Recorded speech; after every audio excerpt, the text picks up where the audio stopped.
asked for the, I would have asked for the supervisor, but younger kids are more intimidated. Okay, how come my mouse is not working? I'm not able to move my mouse. Oh, here we are. Okay, our recording is on. And we are ready to rock and roll. Dr. Heilige Mishnah. Shor Shu Yosy Lisaka. There's a shor that's walking with a somber face, being led to the gallows. No, being led to get stoned. Vikdishu Bailov. And his owner said there should be hektish. Eini muktish. It's not hektish because it's also banai. He doesn't really own it anymore. What about shachtai? What if the owner shechted it? B'sari aser. As we learned last week, it says sakel yisakel ashar v'lo yeyacheles b'sarai, which teaches you that even if the bailam shechted it, it's still aser b'achil. V'm'ad shaloi nigmar dinai hiktishi bailav. What if the bailam in the middle of the entire before Bezdin Paskin that it's going to be stoned this ox? What if during that period of time the owner made it hektish, then muktish, then it is hektish. And if during the entire of him shachtai, it was shechted, b'sari mutter, it's basar di mutter. That's the first halacha. The second halacha is, masar l'shaymer chinam, what if you own an ox, whether it's a tam, whether it's a muad, and you gave it over to someone to watch? So either it was a shaymer chinam, or it was a shoyl. So we know a shaymer chinam is chayiv in pshia, but pater on gneva v'aveda. We know a shoyl is chayiv even on nointin. A noisei sachar is a shomer sachar who's chayiv on gneva v'aveda, but pater on nointin. Ula soicher, we have a machloik is what its status is. Does a soicher have the status of a shomer chinam, or does a soicher have the status of a shomer sachar? The halach is nichnasu tachas a bailam. They are exactly in place of a bailam, and therefore muad mishalim nezek shalim. If the animal is a muad, so then what is payable to the victim? Nezek shalim. So they will pay the nezek shalim. V'tam mishalim chati nezek. And if the animal is a tam, then the liability of the shomer will be just as a liability the owner would have been, which is chati nezek.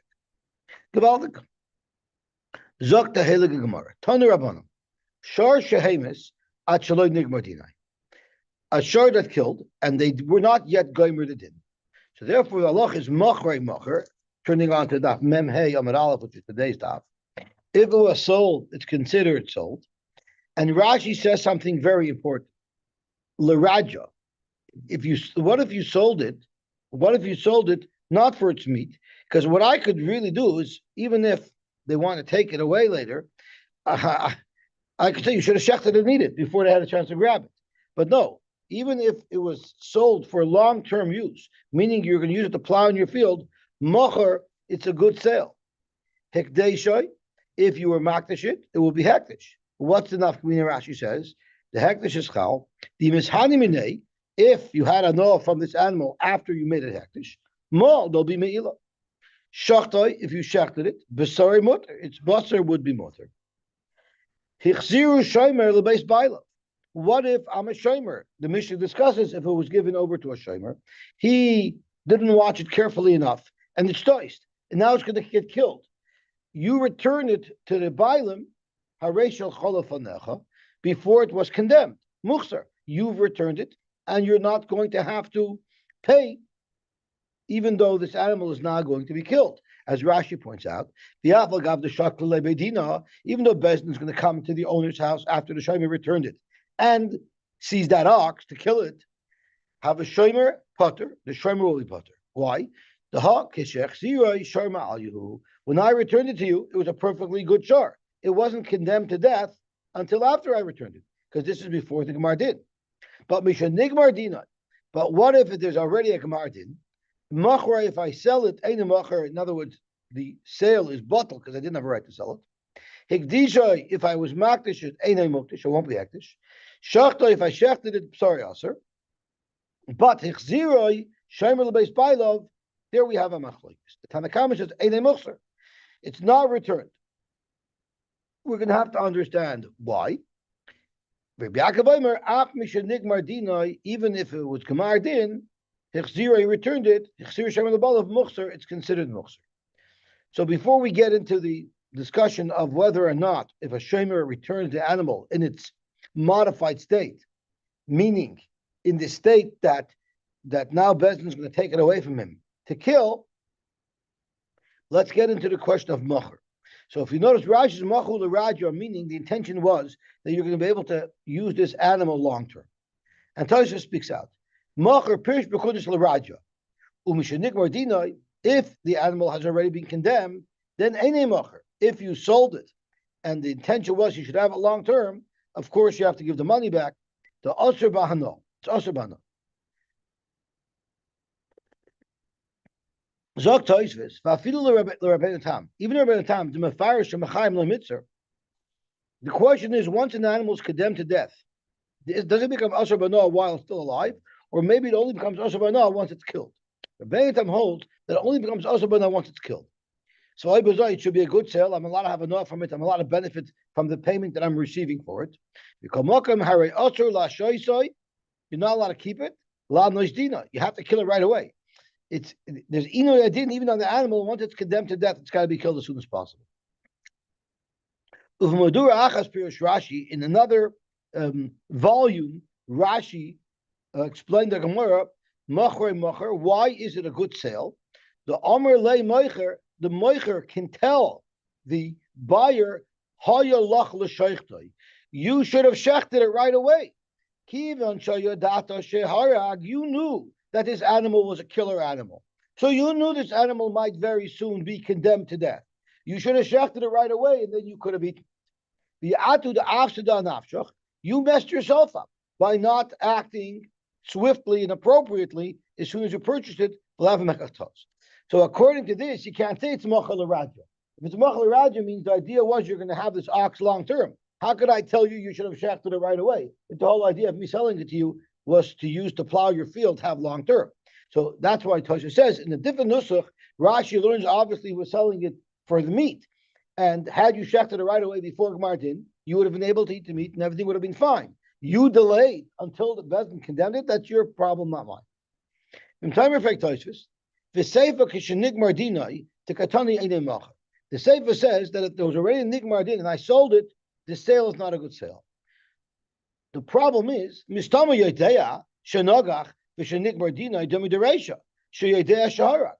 It makes sense that if in the Resha, at least the way Rashi is learning in this Mahadura, the buyer is expected to know that this animal killed. Well, then, if it was Nikmardinai, chances are the buyer knows that not only has this animal killed, but this animal is already condemned to death. If that's the case, why do you say macher and a macher? I should be able, macher and macher means I have to give back the money. The seller has to give back the money. Why does the seller have to give back the money? The halach is if you go over to your sister and you say, I read Mekudeshesly, according to one man, the Omar, she gets to keep the money. There's no kedushin happening here. You can't be mekadesh your sister.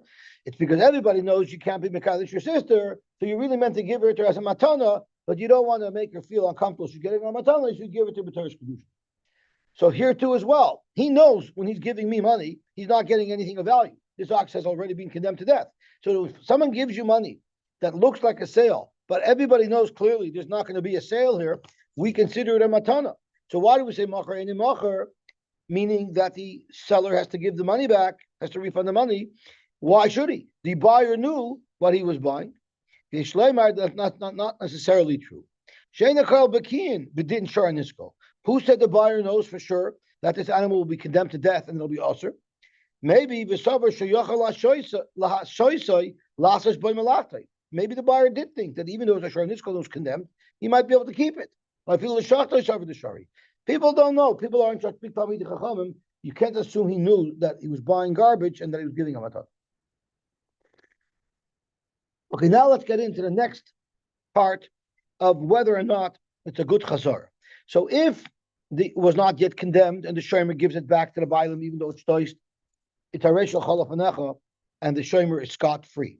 But if it had already been condemned, there we have a machlokes if returning the ox to the owner is a good return. The Tanna Kama says no, while Rabbi Yaakov says yes. So let's analyze that. Let's say that the machlokes between Rabbi Yaakov and the Rabbanon hinge on the following question. The Rabbanon say, Ein oimrim b'yisurei hana harei shel chalaf hanecha. If I take something from you and I'm responsible for it, and under my watch it becomes asur b'hana, so there's no physical change on it, there's a halachic status change on it, can I give it back to you and say harei shel chalaf hanecha? Because there's no visible change to what I've taken from you. So the Chachamim holds you don't say by Yisur and Harei shel chalaf hanecha. That status change says you're not returning what you received. Rabbi Yaakov Sover, Oimrim b'Yisur and Harei shel chalaf hanecha. So Amar Rabba, Zok Rabba, it doesn't make sense. That's what this machlokes hinges on. Why? The Chula Alma Oimrim b'Yisur and Harei shel chalaf hanecha. Everybody holds that by Yisur and you could give it back and it would be a good shmira. It would be a good chazara. Because if you're going to say there's an argument about that fact, why are they arguing with this case of Nigmar Dinah? The machlokes should have been discussing the case of Chametz Pesach. Let's see Rashi, where Rashi pinpoints that the machlokes should be. Live like Rabbanon b'Chametz Pesach. By Chametz Pesach, they should say V'leimu Dechayev. And we know, we learned that non kaim alon b'Gozel Eitzim, the Rabbanon, if you borrow chametz from somebody and it goes over Pesach, now it's asur b'hana, everybody holds you can give it back. Everybody holds you can just give it back. The katoni, what was the case over there? Gozel chametz. What if you stole chametz from somebody before Pesach? We over a Pesach, and you held it over Pesach, and now it's asur b'hana. And after Pesach, you're at tzaddik, you gave back the gedeva. So that would be a perfect case of whether or not you say a racial chalaf hanecha b'Yisur, and in the discussion in a Gozel Eitzim, everybody holds you can say a racial chalaf hanecha, and the Rabbanan don't argue there. So that can't be the discussion over here. The same thing about a shar at shaloi nigmar dinai, oimrim loi harei chalaf hanecha. Everybody holds you can say a racial chalaf hanecha. Avol mishad nigmar loi. But Rabbanan say there's a distinction when it was Nigmar Dinai, then you can't give it back and say Reishal Chalav Nach. V'asvara l'Rabbanan tishmiyalahu. This svara of Nigmar Dinai you can't give back is only according to the Rabbanan. Yet the katani de b'chametz b'Pesach maidu. Yet by chametz b'Pesach they're maida. Darmina b'Yisur ana Reishal Chalav Nach. So if that's the case, you cannot say that the discussion is whether or not you can say a racial chalaf hanecha by Yisur ana, because the Rabbanan hold that by chametz you can say a racial chalaf hanecha. So there must be a special reason why in this case of a shar haniskal, a shar that's condemned to death, why is it here that they say you cannot say racial chalaf hanecha? Rashi comes up with a very innovative chiddush. The chula alma arminon b'Yisur ana racial chalaf hanecha. Everybody agrees you could say that. So why over here do they say you cannot say that once there's Gemar Din? Zakt Rashi, when do you say that? Hecha d'Yisur memela osale. That's if the Isser came by itself without any input from the Ganev. Kigoyin, Chometz b'Pesach. The Ganev who stole the Chometz didn't make it asur b'hana. It became asur b'hana by itself because Pesach arrived. V'leimotzi amarle, and I can't say Hai lav midihu. The owner can't say you're not giving me anything. I'm giving you back your chametz. I'm not liable for that. But in our case, where the animal was condemned to death, you know why the Rabbanan say it's not considered return, and the shomer of this animal is still liable to pay these damages? The Amar lay, because the owner of the animal told the shloimer, you messed me up via daim. You did a positive action to mess me up. What positive action did you do to mess me up? Atfaste luturoi, you gave my animal to Bezdin. You turned my animal over to Bezdin. You put me into an impossible position. Because had I been here in charge, I would never have given my animal over to Bezdin to be condemned to death. I would have shechted, I would have salvaged it. So you're not paying me because you're not returning to me the same animal that you borrowed. You're paying me because you actively damaged me by giving my animal over to Bezdin. And therefore, Rashi, you're actually doing a positive action to damage me. You brought it to the Bezdin. Now, Tosfos comments, well, who said, what if the Bezdin seizes it from him? What if he didn't give it to the Bezdin? So Tosfos has a whole different shot in this Gemara. But this is how Rashi learns. Sheviu levedina, v'hai denokat, iya dartei nehele. So let's pause for a moment on Rashi to see the Gemara weiter. So the Gemara says, the Chula Alma Oimrim Bisur Narishal Chalafanachadim Kain lift like Lina Chametz Pesach. And as Rashi said, when the Gemara discussed a Ganav who stole Chametz, no one argues. Everybody agrees the Ganav can return this Chametz that's Asar Bano after Pesach to the owner. Elahacha begoimrin dino shal shor shaloi b'fanav k'mivli.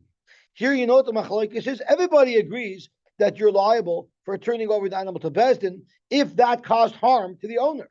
The Rabbanan holds that it causes huge harm to the owner to give the animal to Bezdin. Because had you not given the animal over, Bezdin could not have condemned it. Because the animal has to be there in Bezdin when Bezdin condemns it. The Rabbanan Savri ain't goymin dino shel shor ela b'fanav. And once we know that rule, the owner of the animal could tell the shomer, if you would have given it back to me, the animal, I would have swept this away to the Agam where Bezdin couldn't get its hands on my animal, and they would never have been able to condemn the animal. Hashta, now what did you do? Atfaste luturoi, you gave my ox into a person who seized it, meaning Bezdin seized it, biyada in the hands of the lo yechilna lishtoy dina badei, with someone that I have no wiggle room to negotiate. So you messed me up. And that is where the chiv comes from, because you did a positive action to mess me up. Rabbi Yaakov Savar, Rabbi Yaakov holds that you could give it back, and it's not considered like a damage to the owner. It's because goyim dina shel shor shaloi b'fanav. In other words, even if the shor was not on Bezdin, Bezdin would have condemned it anyway. The Amr Leisha, the Shomer, will tell the Bailam, Saif, Migmar have a Gomer Ladina. Even if you would have whisked away your animal to the Agam, Bezdin still would have condemned it to death, because they don't need the presence of the shor to condemn it to death. So let's pause for a second, and now let's go back in Rashi. Rashi says, had you given it to me, I would have hid it in a way. Right? It's mashma that the problem is that I didn't give it back to the owner. But that's not really what Rashi's saying. Rashi, the problem is that I physically and actively gave it to Bezdin. So what does it mean? The Taina, it's mashma that unless I actually gave it to the owner, even if I didn't give it to Bezdin, I shouldn't be chayiv. Right? Our Gemara says I'm only chayiv because I actively gave it to the Bezdin. What if I did it? Bezdin seized it? Then there wouldn't be a Taina. Because but the Gemara seems to say he had died in the heli. The Gemara seems to say that he would have had to physically give it to the owner to make him free of liability. So again, the way Rashi explained the Gemara is if he didn't do anything, there was no chiv on him. The chiv is only because he physically did an action to damage the owner by giving the animal to Bezdin. But when you read the words of the Gemara, it seems otherwise. Because from Rashi's pshat, what if I didn't give it back to the owner, but I didn't actively hand it over to Bezdin? I should have no liability. I didn't do anything to damage the owner. Yet the Gemara says that his time is he had died in hell. He should have given it back to me. According to Rashi, even if I didn't give it back to him, I shouldn't be chayiv, as long as I didn't actively give it to the Bezdin. So Rashi comments on that. So that's what Rashi says.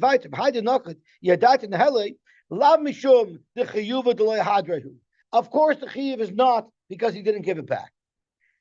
Why couldn't my chametz Pesach as well? Why can I give it back to him? Why am I potter? I should still be able to. The owner should still be able to mend the ganav and say, "You burnt it. If you would have given it back to me, I could have eaten it." So that's not a taina. The only reason why he's liable to Pesach Rashi is because he actually gave it over to Bezdin. Even according to Rabbi Yaakov, need the goyim dina shal shor shaloi b'fanav. Even if they could have be goyim a din Shloi b'fanav. The Bailam should still have a taina. Name alei adat in the heli. If you would have given it to me, have a shechit alei. I would have shechted it. Zok Rashi, because of that, the taina is definitely not. The reason why I'm liable is definitely not because he didn't give it back. No one is saying that he's chayiv because he didn't physically return the animal. He's happy to give it back now. Right? He's giving it back right now after it's condemned. And by Yisura, no, there's no physical status change, there's only a halachic status change. You could say the liability comes to this shomer here is because he took a positive action that damaged the owner. He delivered it to best. He shouldn't have delivered it to best. If it was in my hands, I would have spared it from the grasp of the best. Okay, beautiful. So Tosfos is a different shot, but this is Rashi's shot. Zok to Gemara, my time of the Rabbanan. What is the svara of the Rabbanan? Because now the whole machlokes hinges upon whether or not Bezin could make a determination on this shor if its presence is not there. So what does the machlokes tell you? The Rabbanan say, and we had this limit before, like about other halachas, Hashor Yisakel the Gamba Olav Yumos. The Torah links the condemnation of the shor to the condemnation of a person if a person would be mechuyev misa for doing an avera. Kamisas habaylim kachmisas hashor. Ma baylim b'fneim. Just like you could never paskin on a life and death psak halacha unless the baylim is there. Avshor b'fanav. And therefore, the baylim has a taina. Why did you allow Bezdin to take hold of this behemoth? Rabbi Yaakov says, no, I understand that we do have this halacha of Kamisa Bayim Kachmisas Ashor, and we use it to teach us many different things. We just had it yesterday about Va'arav Le'Bekamalov, right? If you say Nischav and Lar Geseh, Lar Geseh, it's Chayav or Potter, and whatever the halacha is going to be a person applies to a behemoth. But that's because there's a logic involved. Here, there's no logic whatsoever to say that the animal should be present. Bishlam Abaylim, you know why he has to be present in his court case? B'nei Tainin. He has to be able to make a claim in his defense. Elashar Bartanasu. Exactly what benefit will Bezdin have if the shar is there? How is that going to influence their decision? A shar can't make an argument. So therefore, even though yes, normally you say that the same halacha that applies to a person applies to a shar, that its presence is required is not logical to say, because there's no value whatsoever in the animal being present. I don't think Bezdin is going to look and say, oh, look at that cute animal, how can we kill it? I don't think they'll say that. I don't think they work for PETA in Bezdin. Okay, Zok to Gemara weiter. This is an interesting sugya. Tanu Rabbanan. So we have to think about this a second. There's a whole bunch of things happening. If someone gives something over, a shar over to a shomer, and it shtoises, and it kills somebody, so there could be a chiv kofer involved. The animal's getting killed, and then there's the payment because the owner now has lost an animal. So there's a lot of money transferring hands. There's going to be kofer to the descendants of the person who died, of the victim. Then there's going to be payment of the value of the ox to the owner. So we have to sort out how these payments are made, when they're made. As our Mishnah told us, there are four people who they're in the same position as the Bailim are.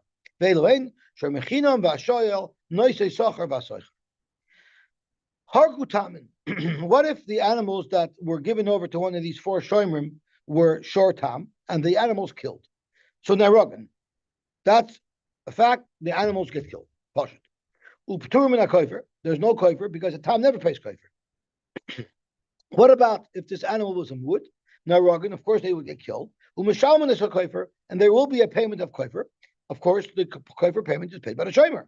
As the Mishnah says, they're tachas abayla. But what about the fact that the animal now is lost to the owner? The chayovan lahachzir the mei shor lebailov. Any shomer, whether it's a tam or a mu'it, would have to pay back the value of the shor to its owner, because you've now caused the owner damage. You were watching his shor, and because of your negligence, this shor is now lost to the bailam, so you have to pay him back. Chutz mi shomer chinam. You know who would not have to pay the owner back for the value of the shar? Shomer chinam. Obviously, because his threshold of responsibility is lower, and that's what we're going to probe exactly what his threshold of responsibility is, and why is he not liable to pay the value of the shar back to the owner, while the other shomer would be liable. So let's analyze this. Amr hechidam. Idenatre, if this was properly watched with a proper shmira, as Rashi says, shmira me'ula, a proper shmira, and the definition of a shmira me'ula is you put it into a pen that could withstand even a ruach she'ena matzuya. Afilu kulu nami lifteru. Why is it only that the shomer chinam doesn't have to reimburse the owner for the animal? All four shomer, they're not chayiv if there's an oinus, except for shoyel. Shoyel would be different. So af kulu means except for shoyel, as Rashi says. Bar mi shoyel da anusim. But everything else, shomer sacher should be potter because this was an oinus, and we know a shomer sacher is potter nitzit. Vidaloi natre, and if it was totally neglected, well then afilu shomer chinam nechayiv, because we know a shomer chinam is chayiv for a pshia. So under what circumstances is a shomer chinam potter? But the shomer sacher and the seicher would be chayiv. Zok the Gemara, Amir Hachel Bay Askinan, the natre shmir pchusa. And what is the definition of shmir pchusa? Like I said earlier, delash yechayla lamay beruch mitzuya. A door that's strong enough to withstand a normal wind, but not an unusual wind. But v'lay natre shmir me'ul. So the shomer provided a low-level shmira that would only be enough to satisfy the threshold of a shomer chinam, but not the threshold of a shomer shacher. So therefore, it's logical to state that the shomer chinam will be potter and the shomer shacher will be chay. Shomer chinam calls aloi shmirasai. The shomer chinam he has discharged the responsibility that he had because he gave enough shmira. As Rashi says, he doesn't have to do such an unbelievable good shmira. V'dai bekach, this shmir pchusa satisfies his obligation. V'la pshi, definitely not considered negligence. Therefore, as far as his responsibility to the owner, he's potter because he's discharged his responsibility as a shomer. But it doesn't mean he doesn't have to pay the kofer. The kofer you pay even if it's not your fault, and he's nicholas with the bailam. But Lagabi's responsibility to the bailam, he's discharged his responsibility. But the shomer sacher and the seicher, loy calls for shmirasan. They have a higher level of shmir that they are obliged to provide. Zok Rashi shechayovin hayu lischazik b'shmirasai. They had a higher obligation of shmira sheisham lebalav. Upshia he midi the hava upshi midi hava gneva vaveda. It's for a shomer sacher's level. It's a pshia just like gneva vaveda that a shomer sacher would be chayiv. So let's sort this out because there's a lot of factors over here. Because we also learned, if you remember, a machloikis, if you pay kofer, if there was a shmir pchusa or not.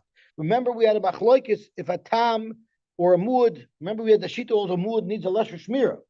So if we're talking about a lesser shmira, then you shouldn't be paying kofer. So there's going to be now another factor that's going to confuse us a little bit that we have to work out the details. So let's analyze this. Amri Kaman, who are we going according to that makes this distinction between a shomer chinam and a shomer sacher? Iker Reb Meir. Who is Reb Meir? The Amar Masnisen. Reb Meir was the one who told us in our Mishnah that muad loy sagila b'shmir pchusa misham haki katani mishal and kofer. So right off the bat, the Gemara says, if we're talking about a shmira pchusa, and that's why you're making a distinction regarding the responsibility to the owner between a shomer chinam and a shomer sacher, then we have a problem. Why is there ever a payment of kofer if for a muad, the shmira of a shmir pchus is enough, right? So there shouldn't be a chiyuv kofer. So how could this mishnah be going according to Rabbi Yehuda? According to Rabbi Meir, a muad requires a shmir mu'ula. So that explains why you pay kofer.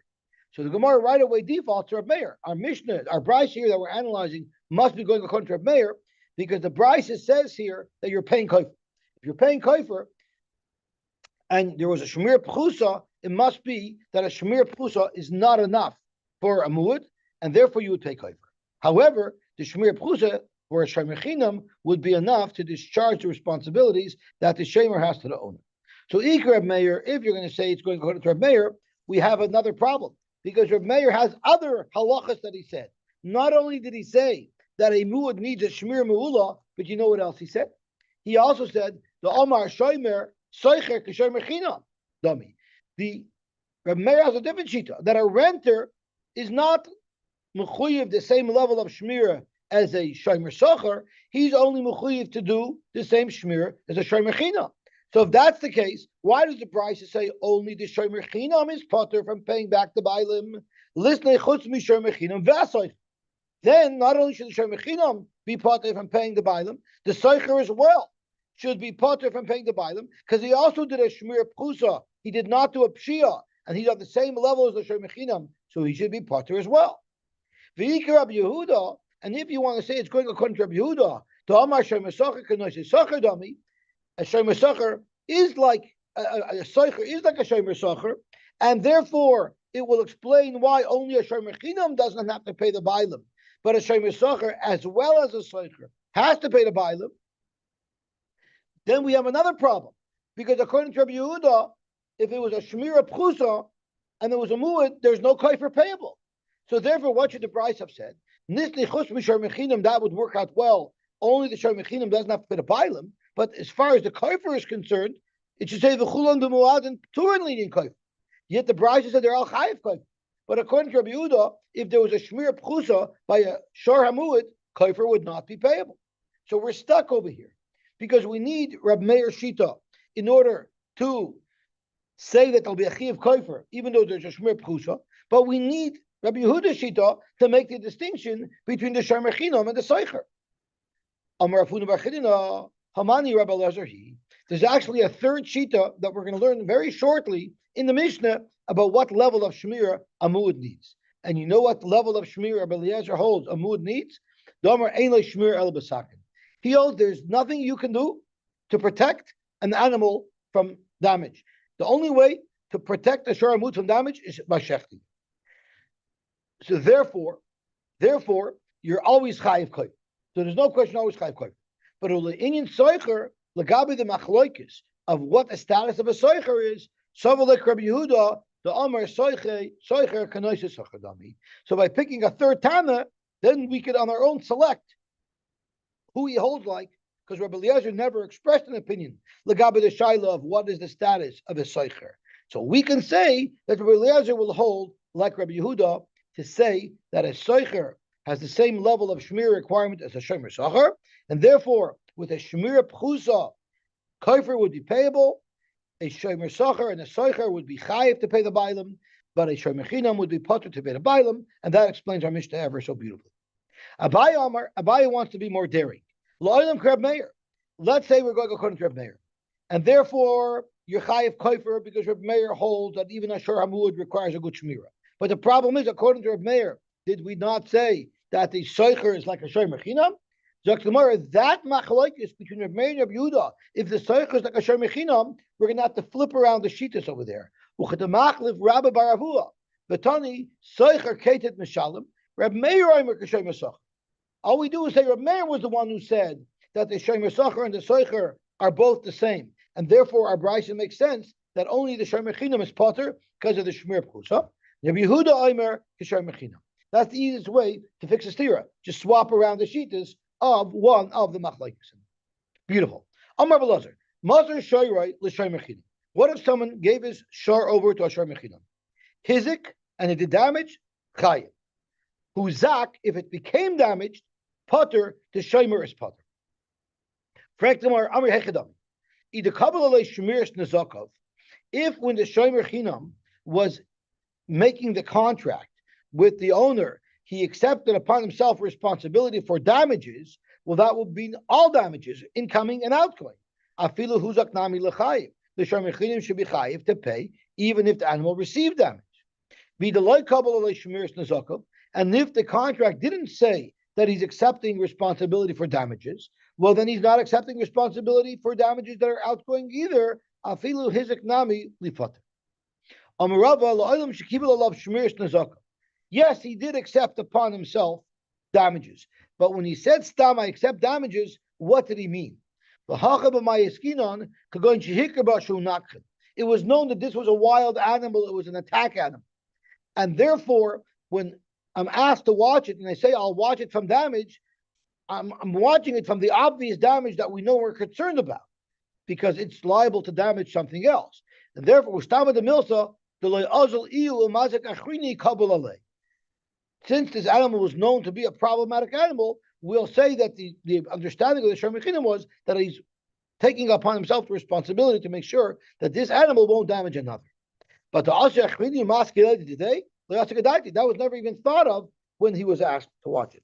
That the assumption was that he was only asked to protect it from damaging others. So in such a case, in fact, he's only mechuyev for what he accepted upon himself, and that is to prevent it from damaging others, but not from being damaged itself.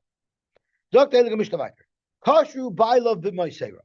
The bailam tied it with reins, b'fun of karoyu, and locked it up in a pen. That's pretty good. Rashi says hainu shmir pchusa. That's just a basic shmira, which is a dela sheyachol lamoid b'ruch mitzuya. And then v'yotzav esik, and the animal went out in the damage. Echad tam v'echad mu'ud chayiv. Divrei Meir, according to Reb Meir, both the tam and the mu'ud are chayiv, because Reb Meir holds that shmir pchusa is not enough, not for a tam nor for a mu'ud. But Rabbi Yehuda Omer, tam chayiv mu'ud pater. So it's Rabbi Yehuda who tells us that the shmir requirement for a mu'ud is less than for a tam, which seems to be counterintuitive. But Rabbi Yehuda learns it from a Gzeir Sakasav, Shenemar, by a Shar Mu'ud, it says, V'lo yishmerenu balav. The Bailam totally ignored and abandoned its responsibility to watch the animal. But B'shamar Huzeh, there was some level of Shmir here. So you see the Torah in saying V'lo yishmerenu balav is creating a higher threshold of negligence to be mechayiv somebody if his Shar Mu'ud damages. Rabbi Eliezer is the third shita, like we discussed earlier. Ein shmir ela basakin. The only way to fix this is with a knife. In other words, by killing the animal. Zok Heilige Mishnah. It's very similar to. It's on YouTube. It's very similar to a certain type of terrorists. The only way to fix them is with a bullet. Right? My time with Reb Meir. What is the svar of Reb Meir? Kasavar. Reb Meir holds stam shvarim lav becheska shimer kaime, and where Rashi explains this not as what you expect it to mean. What it means is ein adam mishamer shoyrei klal elamanicha v'yoytze. People don't normally. It's not the norm that people are hovering over their animals. People normally just let their animals roam. That is the norm. That is the default. The Torah came along and said that if your animal at the tam does damage, you're chayiv. In other words, by making me chayiv for damage that my tam did, it's sending me a warning. You have to do some level of shmira, because the default is people don't do any shmira at all. By the fact that the Torah tells me tam is chayiv, that's a warning sign. Do some level of shmira. Then, when the Torah was addressing the shar hamuad, the Torah says v'lo yishmerenu gabamuad, which is telling me I need a higher level, additional shmira on the muad that the tam doesn't have. So now we're at the point that a tam should require a shmir pchusa, and the muad should require a shmir me'ul. But then we have a limud that equalizes tam and muad. The yalef negicha latam, negicha lamuad. We have a gzeir shava. It says negicha by tam. It says negicha by muad. So whatever requirement the Torah gives to a muad, which is a shmir me'ula, will apply equally to a tam, and that's where a Meir gets a shita from. We read this over stam shvar mecheska shimer kan. The default is not like what you're saying, Reb Meir. The default is normally people do provide at least a minimal level of shmir to their animals. That's the default. And Amar Chamon tam nishalim, if the Torah says even with a minimal level of shmira, you're still chayiv if you have a short tam, it's to tell you the nebayla shmir me'ula. The Torah is telling you that by a tam you need a shmir me'ula. Now the Torah is telling me once again a muad needs a shmir me'ula, the navila shmir me'ula. Well, why is the Torah telling me something that we know already? By a shor tam, you need a shmir me'ula. So why does the Torah have to repeat again? You need another shmir me'ula for a mu'ud. Have a ribu yachar ribu. Whenever the Torah does a ribu yachar ribu, it tells us something in a redundant fashion. Vein ribu yachar ribu el lamayid. The Torah is being lamayid and saying no. By a mu'ud, unlike by a tam, by a mu'ud you need a shmir pchusa. Miyot hakosov l'shmir me'ula. The Torah is taking away the high level of shmira that's required by a tam. The Torah is taking it away from him. Break the Gemara, but don't we have a Gzera Shava, like Reb Meir said, to equalize the tam and the mu'ud? Zokt Reb Yehuda, but there's an extra miyut in the pasuk. Hamid Rachmana v'lo yishmerenu. Dafka the shar mu'ud has this kula applied to it of the ribuy achar ribuy, which tells us that a shmir and pechus is enough, but you cannot say this should apply as well to a tam. In fact, the Gemara, what do you mean v'lo yishmerenu is a miyut? You needed to tell me that if you don't watch it, you're chayiv. You need it just for the pasuk shot in the pasuk. The Gemara imkain nichta rechmana v'lo yishmar. My v'lo yishmerenu. We're talking davka about this shar mu'ud. Lazeh davka the shar mu'ud. Does the Torah teach you that a shmir pchus is enough, v'lo la'acher, but no other animal? A shar tam will need a shmir me'ula. So it's just a way how they dash in the psukim through this interesting drasha that Rabbi Yehuda had for the psukim. He surmised that a shar hamu'ud does not require a high level of shmir. Tanya Belez ben Yaakov Eimer, echotam vechad mu'ud to shamru shmir pchusa potter. Both the tam and the mu'ud that had a shmir pchusa is potter. So he's arguing Sai on Rabbi Yehuda and Sai on Rabbi Meir. My time, because Savalok Rabbi Yehuda the Amar mu'ud b'shmir pchusa sagilei. He holds like Rabbi Yehuda and mu'ud b'shmir pchusa sagilei, but he does learn the Gzera Shava. The Yalef Negich Latam and Negich Lamuad, so the same way the Torah taught us that by a Muad, Shmir Pchus is enough, we spread that as well to a Tam, that a Shmir Pchus is enough. So we have now a four-way machlokes, right? We have Rabbi Elazar holds Sakin only by a Muad, we have Rabbi Yehuda who says Shmir Pchusa, we have Rabbi Meir holds Shmira Me'ula, and then we have Rabbi Elazar ben Yaakov who holds Shmir Pchusa for everything, even for a Tam. Omer Bada Bar Abba, Lepoter Rabbi Yehuda elatzad hadosh aboy. So now we're mixing in another factor. Remember, we said that Rabbi Yehuda holds that even a shara mu'ud, it doesn't become a whole new thing. Now it's a new mu'ud. All it means is the original chati nezek that you're chayiv because of a shara tam that remains in place. Because it's a mu'ud, now we'll also add another 50% payment. But the original half a payment is there anyway. And Rabbi Yehuda agrees that for that tzatamus you need a shmir me'ula.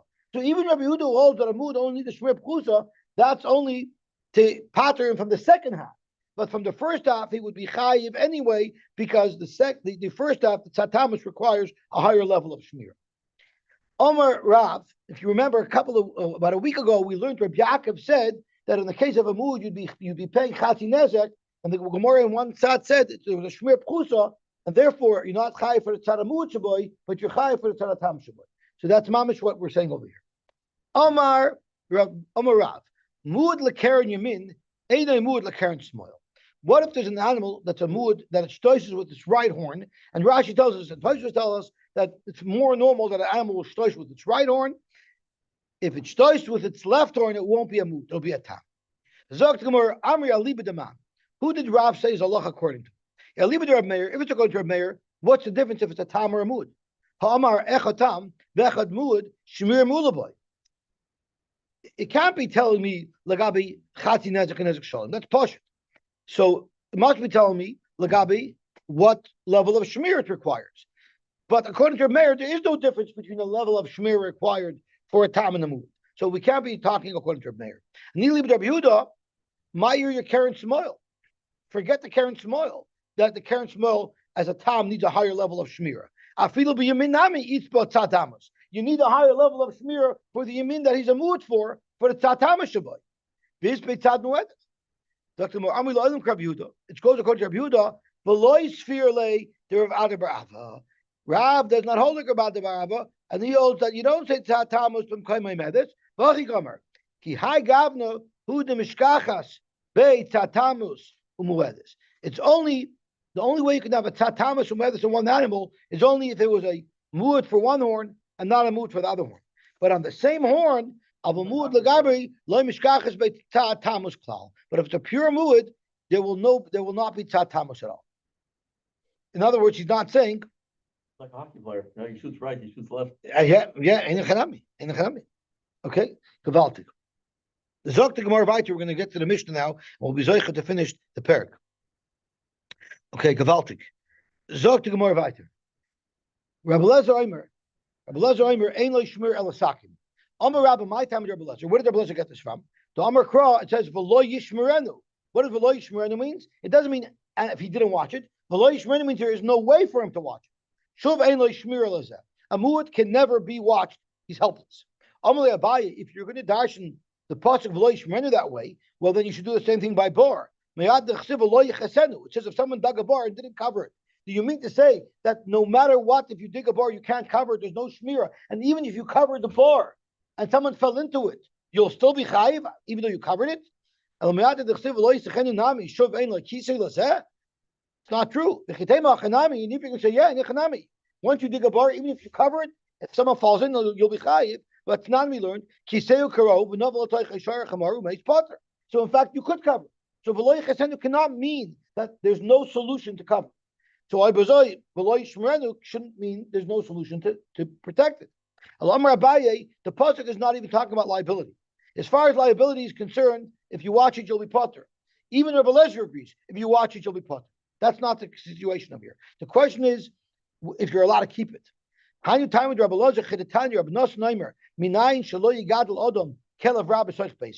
you know you shouldn't keep a public menace? Even if you lock it up, don't keep a public menace at all.